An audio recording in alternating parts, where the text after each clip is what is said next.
Good morning friends, నేను మీ కనీశ్వర్ sir. So unit 3 గురించి మనం డిస్కస్ చేసుకున్నాం. ఆ యూనిట్ 3కి సంబంధించి ఒక వృత్తుల వారి విభజన అనేటువంటి టాపిక్ అయిపోయింది. ఇప్పుడు యూనిట్ 3లో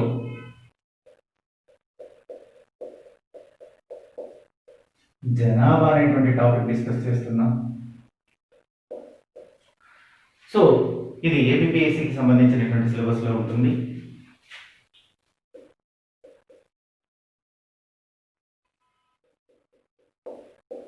సో ఏపీపీఎస్సికి సంబంధించి గ్రూప్ 2 సిలబస్లో యూనిట్ 3లో జనాభా అనేటువంటి వర్డ్ మెన్షన్ చేశాడు. జనాభా, పరిమాణము, కూర్పు, పెరుగుదల, వృద్ధి రేటు, ఇది సిలబస్లో మెన్షన్ చేసింది. సింపుల్గా వీటన్నింటినీ మనం ఏమని చెప్తున్నాము అంటే పాపులేషన్, జనాభా అంటున్నాం.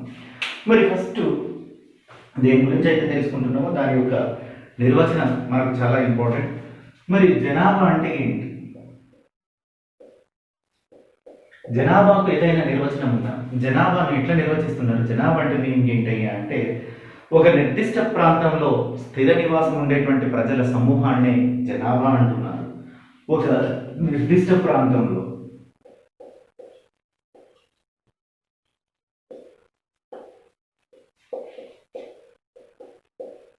నివాసం ఉండే ప్రజల సమూహాన్ని జనాభా అంటున్నారు.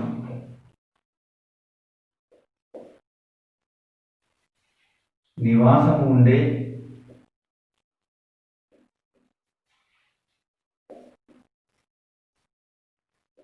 ప్రజల సమూహం జనాభా అనబడుతుంది. ఒక నిర్దిష్ట ప్రాంతంలో నివాసం ఉండేటువంటి ప్రజల సమూహమే జనాభా అనబడుతుంది.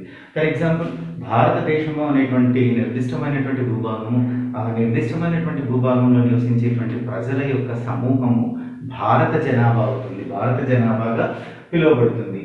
మరి దీన్ని చూసినట్లయితే మొట్టమొదటిసారిగా ఈ జనాభాకు సంబంధించి అంటే భారతదేశానికి సంబంధించి ఏన్షియంట్ పీరియడ్లో చూసినట్లయితే కౌటిల్యుడి అర్థశాస్త్రంలో ఉంది. కౌటిల్యుడి అర్థశాస్త్రంలో ఏం పేర్కొంటున్నారు అంటే మౌర్యుల కాలంలో మొట్టమొదట జనగణన జరిగినట్లుగా కౌటిల్యుడి అర్థశాస్త్ర తెలియజేస్తుంది. సో భారతదేశానికి వస్తే ఏన్షియంట్ పీరియడ్లో చూసినట్లయితే, ప్రాచీన యుగంలో చూసినట్లయితే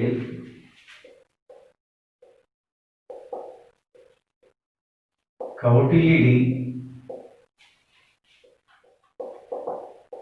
ఈ కౌటిల్యుడి అర్థశాస్త్ర అనేటువంటిది ఒక బుక్ కౌటిల్యుడు రాశాడు, దాని పేరు అర్థశాస్త్ర. ఈ అర్థశాస్త్ర అనేది ఎకానమీకి సంబంధించినటువంటి బుక్ కాదండి, అడ్మినిస్ట్రేటివ్ బుక్ ఆన్ అడ్మినిస్ట్రేషన్, పరిపాలనకు సంబంధించినటువంటి ఒక పుస్తకం. దీన్ని కౌటిల్యుడు రచించారు. వీరు ఏమంటున్నారు ఈ పుస్తకం అంటే మౌర్యుల కాలంలోనే, in the period of Mauryas, first senses అనేటువంటిది స్టార్ట్ అయింది. First senses started in Mauryan period అంటున్నారు. అంటే మౌర్యుల కాలంలో మొదటి జనగణన జరిగింది అంటున్నారు. సో మౌర్యుల కాలంలో మొదటి జనగణన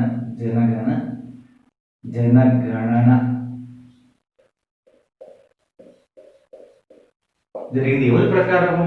కౌటిల్యుడి ప్రకారం, కౌటిల్యుడు రాసినటువంటి అర్థశాస్త్రం ప్రకారం. సో జనాభా అంటే ఏంటంటే ఒక నిర్దిష్ట ప్రాంతంలో నివసించేటువంటి ప్రజల యొక్క సమూహాన్ని మనం జనాభా అంటున్నాము. మరి ఏన్షియంట్ పీరియడ్లో చూసినట్లయితే భారతదేశంలో ఈ జనగణన జరిగినట్టుగా మనకు ఎవిడెన్సెస్ ఉన్నాయి. ఆ ఎవిడెన్సెస్ ఎక్కడ ఉన్నాయంటే కౌటిల్యుడి అర్థశాస్త్రంలో దానికి సంబంధించినటువంటి ఆధారాలు మనకు దొరుకుతున్నాయి. ఇక ఏ దేశమైనా కానీ, ఏ సొసైటీ అయినా కానీ ఆర్థిక వృద్ధి అనేది సహజంగా సహజ వనరులపైన ఆధారపడి ఉంటుంది. కానీ సహజ వనరులు కాకుండా మానవ వనరులపైన కూడా ఆర్థిక అభివృద్ధి ఆధారపడి ఉందని మోడర్న్ పీరియడ్లో మనం తెలుసుకోగలిగినాం. అంటే ఆధునిక కాలాలకు వచ్చేలోగా సో సహజ వనరుల మీదనే కాక ఆర్థిక అభివృద్ధి అనేటువంటిది మానవ వనరుల మీద కూడా ఆధారపడుతుంది అంటున్నాం. ఆర్థిక అభివృద్ధి అనేది సహజ వనరులపైనే కాకుండా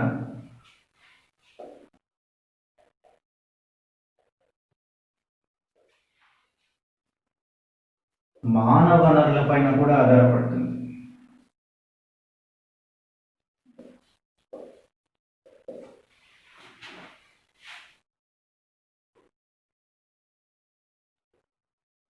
సో ఈ మోడర్న్ పీరియడ్లో మానవుడు తెలుసుకున్నది ఏంటి అంటే మానవ వనరులు అనేటువంటి ఉంది, మనిషి కూడా ఒక వనరే. మానవ వనరులు అనేటువంటిది ఉంది. ఈ మానవ వనరులపైనే ఆర్థిక అభివృద్ధి కూడా ఆధారపడుతుంది అని ఈ మోడర్న్ పీరియడ్లో తెలుసుకున్నారు. మరి ఈ మోడర్న్ పీరియడ్లో తెలుసుకున్నాక మోడర్న్ ఆర్థికవేత్తలు చాలామంది మానవ వనరుల మీద ఎంతో ఎక్స్పెరిమెంట్స్ చేశారు. మరి మనకు ఉండేటువంటి పాపులేషన్ జనాభా ఎలాంటి పొజిషన్లో ఉంది, దీని నుంచి అడ్వాంటేజెస్ ఉన్నాయా, డిసడ్వాంటేజెస్ ఉన్నాయా చూశారు. మరి మానవ వనరులపై చేసేటువంటి పెట్టుబడి ఏంటి, మానవ వనరులను ఎలా డెవలప్ చేయాలి అన్నటువంటి దాన్ని చూస్తే మానవ వనరులపై పెట్టుబడి 3 రంగాల్లో చేస్తున్నారు: విద్య, వైద్యము, నైపుణ్యం. వీటిలో పెట్టుబడి పెట్టడాన్నే మానవ మూలధనము అంటున్నారు.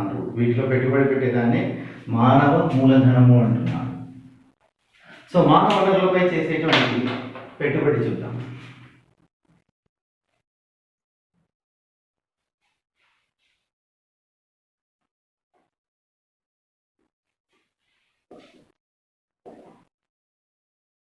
మరి మానవ వనరులపై పెట్టుబడి ఏం చేస్తున్నారని అంటే ప్రధానంగా 3 రంగాలు చేస్తారు. మానవులకు విద్య కావాలి, విద్య లేకపోతే అతనికి వివేకం రాదు, వివేకం రాకపోతే ఆర్థికంగా డెవలప్ అవ్వడు, ఆర్థిక వస్తువు కాదు, కాబట్టి విద్య కావాలి. సో 2 విద్యతో పాటు చూసినట్లయితే వైద్యం అవసరం, వైద్యం కూడా అవసరం. ఎంత తెలివితేటలు ఉన్నప్పటికీ, ఎంత ఎక్స్పర్ట్ అయినప్పటికీ కూడా హెల్త్ అనేటువంటిది సరిగ్గా లేకపోతే సక్సెస్ కాదు. అందుకోసమే విద్య, వైద్యం కావాలి. ఇక 3వది చూసినట్లయితే నైపుణ్యం అంటున్నారు. ఈ నైపుణ్యం ఎందుకు కొరకయ్యా అంటే ఉపాధి రావాలి, ఉపాధి పొందాలి, ఆర్థికంగా డెవలప్ అవ్వాలి అంటే ఉపాధికి రావాలి, ఆర్థికంగా డెవలప్ అవ్వాలంటే నైపుణ్యం కావాలి. సో టెక్నికల్గా అతనికి బలంగా ఉంటేనే, టెక్నికల్గా అతనికి ఉంటేనే ఎక్కువగా డబ్బులు సంపాదించుకోవడానికి స్కోప్ ఉంటుంది. అదేవిధంగా ఆర్థిక వృద్ధిలో ఉపయోగపడతాడు, ఆర్థిక వనరుగా మారుతాడు. అందుకే విద్య, వైద్యము, నైపుణ్యము. సో ఈ 3 పైన చేసేటువంటి ఖర్చునే మానవ మూలధనము అంటున్నారు. సో మానవ వనరులపై చేసే పెట్టుబడి ఈ 3 పైన పెడతారు. సో పెట్టుబడి అనగా ఈ 3 పైన చేసేటువంటి దాన్ని, సో ఈ 3 పైన చేసేటువంటి దాన్ని పెట్టుబడిని ఏమంటున్నారు? మానవ మూలధనము అంటున్నారు. పెట్టుబడిని మానవ మూలధనము అంటారు.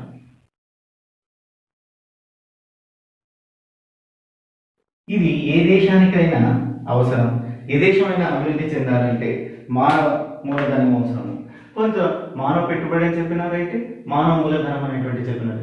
మానవ వనరులపై చేసేటువంటి పెట్టుబడి, ప్రత్యేకంగా మానవ వనరులపై ఏమేమి పెట్టుబడి చేస్తున్నారు? 1 విద్య, 2 వైద్యం, 3 నైపుణ్యం. నైపుణ్యం నథింగ్ బట్ ఉపాధి, ఉపాధి కొరకే చేస్తారు. మేము చాలా పుస్తకాల్లో విద్య, వైద్యం, ఉపాధి అని ఉంటుంది, తప్పేమీ లేదు. నైపుణ్యం అయినా ఉపాధి అయినా ఒకే విధంగా ఉంటుంది. సో దీని మీద చేసేటువంటి దాన్ని మానవ మూలధనం అంటున్నారు.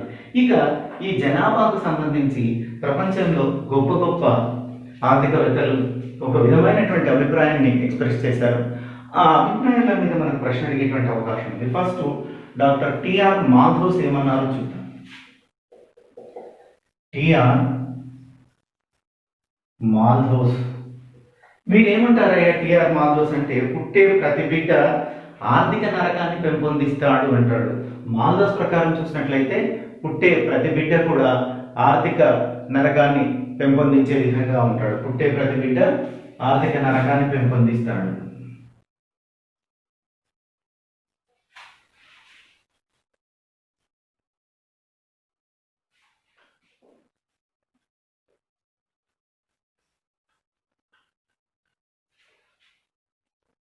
అంటే జనాభా పెరిగితే అది ఆర్థికంగా నష్టమని, ఆర్థికంగా నరకాన్ని సృష్టిస్తుంది అని మాల్థోస్ అభిప్రాయం.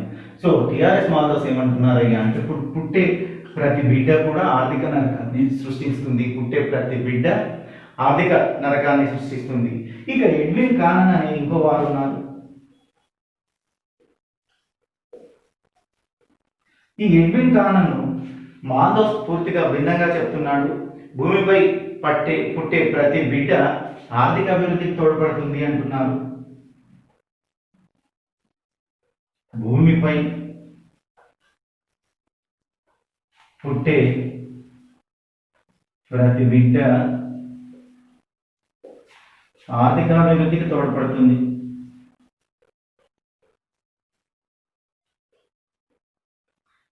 See my dear gentlemen, 2 statements right. 2 statements ఎటువైపు? టిఆర్ మాల్థోస్ పుట్టే ప్రతి బిడ్డ ఆర్థిక నరకాన్ని సృష్టిస్తుంది అంటున్నాడు. మరి ఎడ్విన్ కానన్ చూసినట్లయితే ఆర్థిక అభివృద్ధికి తోడ్పడుతుంది అంటారు. ఇక్కడే ఉంది ఒక లాజిక్. ఏంటంటే పుట్టిన ప్రతి బిడ్డను సరైనటువంటి పద్ధతిలో ఆర్థిక వనరుగా మలుచుకోగలిగితే ఎడ్విన్ ఖాన్ అంటే స్టేట్మెంట్ రైట్ అవుతుంది. పుట్టిన ప్రతి బిడ్డ, ఎడ్విన్ ఖాన్ ఏమంటున్నాడు, భూమిపై పుట్టే ప్రతి బిడ్డ కూడా ఆర్థిక అభివృద్ధికి తోడ్పడుతుంది.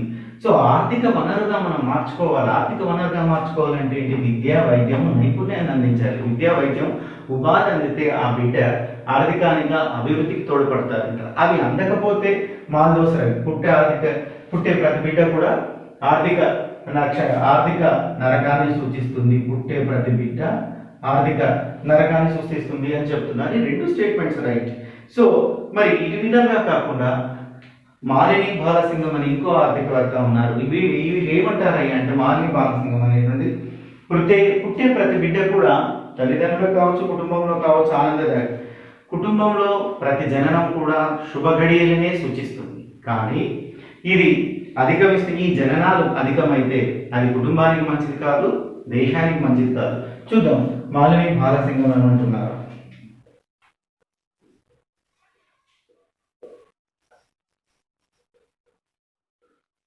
వీరి ప్రకారం, మాలిని బాలసింగం ప్రకారం మనం చూసినట్లయితే, పుట్టే ప్రతి బిడ్డ కూడా శుభగడియనే, పుట్టే ప్రతి జననము శుభగడియనే.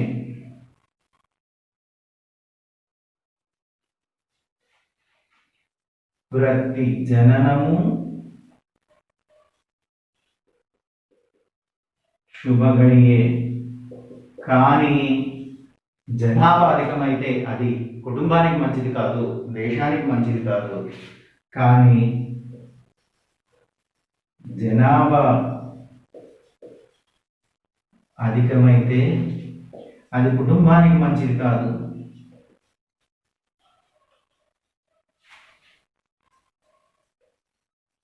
దేశానికి మంచిది కాదు. ఇది బాగా సి మై డియర్ ఫ్రెండ్స్, ఇక్కడ నలుగురు ఎక్స్పర్ట్స్, నలుగురు ఆర్థికవేత్తలు చెప్పినటువంటి ఇష్యూస్ ఉన్నాయి. ఈ స్టేట్మెంట్స్ మీద ప్రశ్న అడిగారు. మాల్దోస్ పుట్టే ప్రతి బిడ్డ నరకాన్ని సృష్టించగలదని ఎవరు చెప్పారు? పుట్టే ప్రతి బిడ్డ ఆర్థిక వస్తువుగా కాగలదు లేదా ఆర్థిక అభివృద్ధికి తోడ్పడగలదని ఇచ్చినటువంటి స్టేట్మెంట్ ఎవరు? సో తర్వాత బాలసింగం ఎలాంటి స్టేట్మెంట్ ఇచ్చారు? ప్రతి జననం శుభగడియనే, పుట్టే ప్రతి జననం శుభగడియనే. కానీ జనాభా పెరిగితే అదే దేశానికి కానీ ఆ కుటుంబానికి కానీ మంచిది కాదు, ఆ కుటుంబానికి కానీ ఆర్థికంగా ఇబ్బందులను క్రియేట్ చేసేటువంటి పరిస్థితి ఉంది అన్నటువంటి దాన్ని తీసుకొని వస్తున్నారు. ఇక దీని తర్వాత చూస్తే ఈ టాపిక్లో మనకు ఒకే ఒక ఏరియా నుంచి అనలిటికల్ క్వశ్చన్ వస్తాయి. మిగతా అంతా కూడా ఫ్యాక్చువల్ బేస్డ్ ఇన్ఫర్మేషన్ మీదనే ఆధారపడి ఉంటుంది. ఈ ఫ్యాక్చువల్ బేస్డ్ ఇన్ఫర్మేషన్ మీ యొక్క జ్ఞాపక శక్తిని పెంచుతుంది. అంటే మీకు గుర్తుంటే ఆన్సర్ చేస్తారు, గుర్తు లేకపోతే ఆన్సర్ చేయరు. చాలా సందర్భాల్లో నేను చెప్పాను, ఏ సబ్జెక్ట్ అయినా ఏ ఎగ్జామ్ అయినా revision is the key to success. ఏ సబ్జెక్ట్ అయినా కానీ ఏ ఎగ్జామ్ అయినా కానీ రివిజన్ అనేది కీ టు సక్సెస్. రివిజన్ చేయండి. ఇక్కడ అనలిటికల్ మోడ్లో అడిగేటువంటి ఏరియా ఏంటంటే అంటే జనాభా పరిణామ సిద్ధాంతము.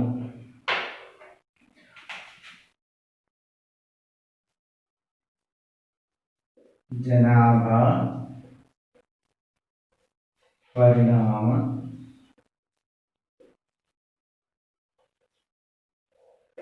సిద్ధాంతం. ఈ జనాభా పరిమాణ సిద్ధాంతాన్ని చూసినట్లయితే సో ఒక్కొక్కరు ఒక్కొక్క విధంగా చెప్పడం అనేటువంటిది జరిగింది. సో థామ్సన్, నోయెస్టీల్ ఒక విధంగా చెప్పారు, అదేవిధంగా కోల్ మరియు హోవర్లు ఒక విధంగా చెప్పారు, మార్క్స్ అనేటువంటి ఇంకొక ఆర్థికవేత్త ఒక విధంగా చెప్పారు. మరి వీళ్ళు చెప్పినటువంటి దాంట్లో మనం ఏమేమి ఉందన్నటువంటి దాన్ని క్లియర్గా చూద్దాం. అసలు బేసికల్గా జనాభా పరిణామ సిద్ధాంతము అంటే ఏంటి? దీని గురించి ఏం తెలియజేస్తుందంటే జననమన రేట్లకు ఆర్థిక అభివృద్ధికి మధ్య సంబంధాన్ని తెలియజేస్తుంది. జనాభా పరిణామ సిద్ధాంతం ఏం చేస్తుంది అంటే జనన మరణ రేట్లకు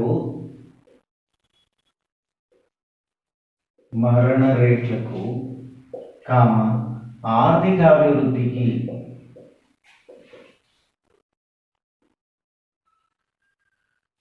మధ్య ఉండేటువంటి రిలేషన్, మధ్య ఉండేటువంటి సంబంధాన్ని తెలియజేస్తుంటుంది. మధ్య ఉండేటువంటి సంబంధాన్ని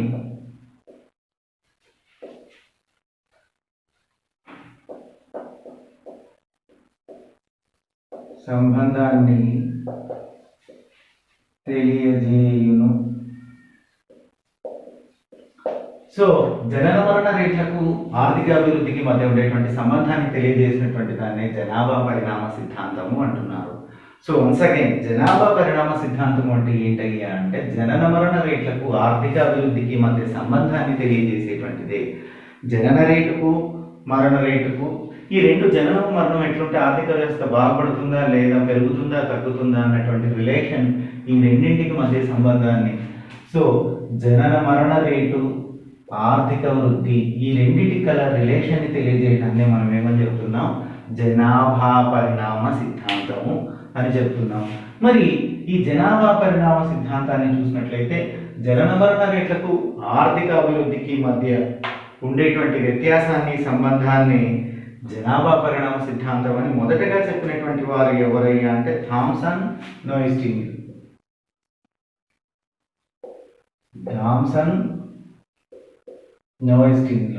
వీరు ఈ సిద్ధాంతాన్ని మొదట చెప్పారు.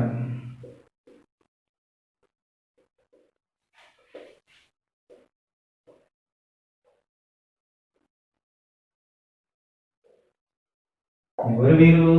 ఆర్థికవేత్తలు ఏమని చెప్పారు? థామ్సన్ నోయిస్టింగ్ జనన మరణ రేట్లకు ఆర్థిక అభివృద్ధికి మధ్య ఉండేటువంటి సంబంధాన్ని ఏమని పిలుస్తున్నారు? జనాభా పరిణామ సిద్ధాంతం అని పిలుస్తున్నారు. జనన మరణ రేట్లకు ఆర్థిక అభివృద్ధికి మధ్య ఉండేటువంటి సంబంధాన్ని మనం ఏమని పిలుస్తున్నారు అయ్యా అంటే సో జనాభా పరిణామ సిద్ధాంతము అని పిలుస్తున్నారు. ఈ మాట మొదటగా చెప్పింది ఎవరయ్యా అంటే థామ్సన్ అండ్ నోయిస్టింగ్. థామ్సన్ అండ్ నోయిస్టింగ్ అనేటువంటి ఇద్దరు ఆర్థికవేత్తలు ఈ విధంగా నిర్వచించినారు. వీరి తర్వాత మరో ఇద్దరు ఆర్థికవేత్తలు వచ్చారు, కోల్ మరియు ఓవర్. కోల్ మరియు ఓవర్ అంటున్నారు. కోల్ అండ్ హోవర్ వీరు ఒక పుస్తకం రచించారు. Cole and Hoover write one book. So coal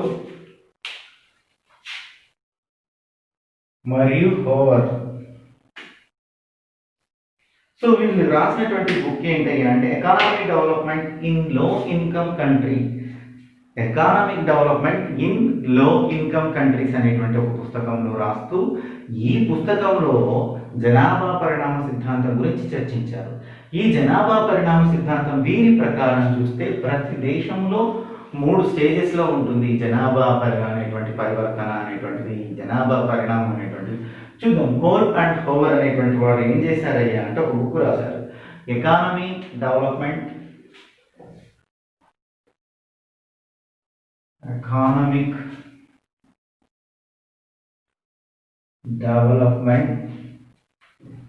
లో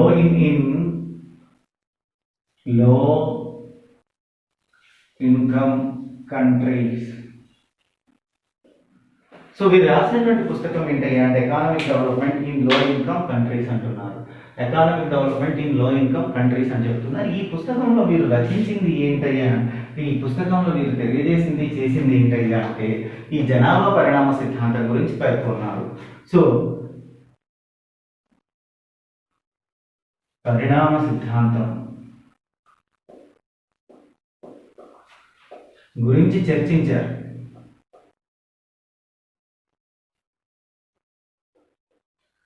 సో ఎవరు చేశారు ఈ చర్చ?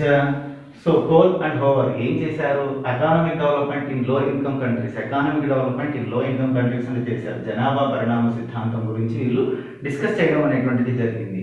మరి ఈ డిస్కషన్లో వీళ్ళు ఫైనలైజ్ చేసినటువంటిది అంశం ఏంటయ్యా అంటే ప్రతి దేశంలో జనాభా పరివర్తన సిద్ధాంతం అనేది 3 స్టేజ్ల్లో ఉంటుంది. సో 3 దశల్లో ఉంటుంది. వీరి ప్రకారం జనాభా పరివర్తన ఎంత ఉంటుంది? సో 3 దశల్లో ఉంటుంది. ఎవరి ప్రకారం అయ్యా అంటే కోల్ అండ్ హోవర్ ప్రకారము జనాభా పరివర్తన అనేటువంటిది 3 దశల్లో ఉంటుంది. ఇప్పుడు మనం ఈ 3 దశల గురించి డిస్కస్ చేద్దాం. So very very important. కొంచెం అనలిటికల్గా కేవలం ఈ జనాభా పరిణామ సిద్ధాంతం మాత్రమే ఈ చాప్టర్లో అనలిటికల్గా అడిగేటువంటి అవకాశం ఉంది. రిమైనింగ్ అంతా కూడా ఫ్యాక్ట్ బేస్డ్ ఇన్ఫర్మేషన్ ఉంటుంది. 2011 జనాభా లెక్కలను అనుసరించే ఉంటుంది. ఇక మొదటి దశ గురించి మనం డిస్కస్ చేద్దాం.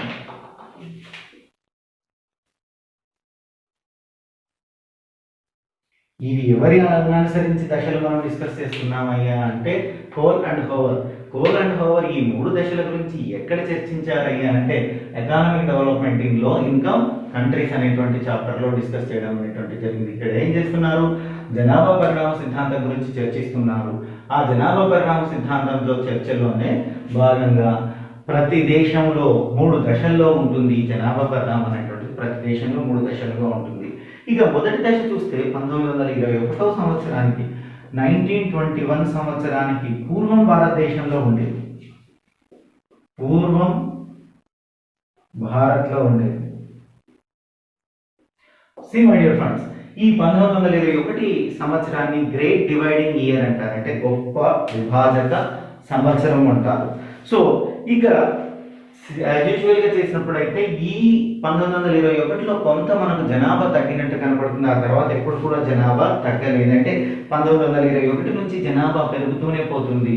సో అందుకోసమే దీన్ని గొప్ప విభాజక సంవత్సరం అన్నారు, great dividing year in India అంటారు. సో 1921 గొప్ప విభాజక సంవత్సరము. సి మై డియర్ ఫ్రెండ్స్, ఈ బిట్టు చాలాసార్లు మన పబ్లిక్ సర్వీస్ కమిషన్ ఎగ్జామ్స్లో అడిగారు. గొప్ప విభాజక సంవత్సరం అని ఏంటి, దాన్ని ఎందుకు అంటారని. 1921 జనాభాలో గొప్ప విభాజక సంవత్సరం, great dividing year of India అని పిలుస్తారు ఇంగ్లీష్లో. ఇది 19. సో మన దేశం మొదటి దశ 1921 సంవత్సరానికి పూర్వం ఉండేటువంటిది. ఈ దశలో ఇంచుమించు జనన మరణాలు స్థిరంగా ఉంటాయి. సో ఈ దశలో చూసినట్లయితే ఇంచుమించు జనన మరణాలు స్థిరంగా ఉంటాయి. జనన రేటు మరణ రేటు రెండు కూడా అధికంగానే ఉంటాయి. ఈ దశలో ఇంచుమించు జనన మరణాలు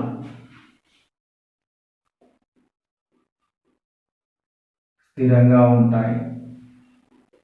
ఈ దశలో ఎలా ఉంటున్నాయి జనన మరణాలు అంటే స్థిరంగా ఉంటున్నాయి. సో ఇంచుమించు ఎగ్జాక్ట్లీ స్థిరంగా ఉండడం లేదు, కొంచెం అటు ఇటుగా అంటే తక్కువ స్థిరంగానే ఉంటున్నాయి. ఇంకా రెండో చూసినట్లయితే ఈ దశలో ఇంచుమించు జనాభా స్థిరంగానే ఉంటుంది అని చెప్తున్నాం. జనన రేటు మరణ రేటు రెండు కూడా అధికంగానే ఉంటాయి. జనన రేటు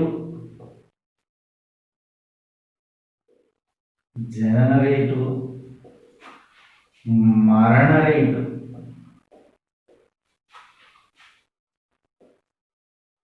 రెండు కూడా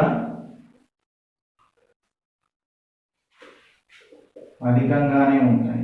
సి మై డియర్ ఫ్రెండ్స్, జనన పుట్టే వాళ్ళు ఎక్కువగా ఉంటారు, చచ్చే వాళ్ళు కూడా ఎక్కువగా ఉంటారు. ఇవన్నీ ఓల్డర్ డేస్ అంటే ఏన్షియంట్ పీరియడ్లో జరిగాయి. సో పుట్టేవాళ్ళు పుడుతూనే ఉంటారు. తర్వాత వ్యాధులు ప్రబలి యుద్ధాలు సంభవించి చనిపోయే వాళ్ళ రేటు కూడా ఎక్కువగానే ఉంటుంది. అంటే రెండు కూడా అధికంగానే ఉంటాయి. మొదటి దశలో చూసినట్లయితే జనన రేటు మరణ రేటు రెండు అధికంగానే ఉంటాయి. అంటే పుట్టే వాళ్ళు కూడా ఎక్కువ సంఖ్యలో పుడుతుంటారు, చనిపోయే వాళ్ళు కూడా అదే సంఖ్యలో చనిపోతుంటారు. కాబట్టి దాదాపు ఇంచుమించు జనన మరణాలు స్థిరంగా ఉన్నాయని చెప్తున్నాం.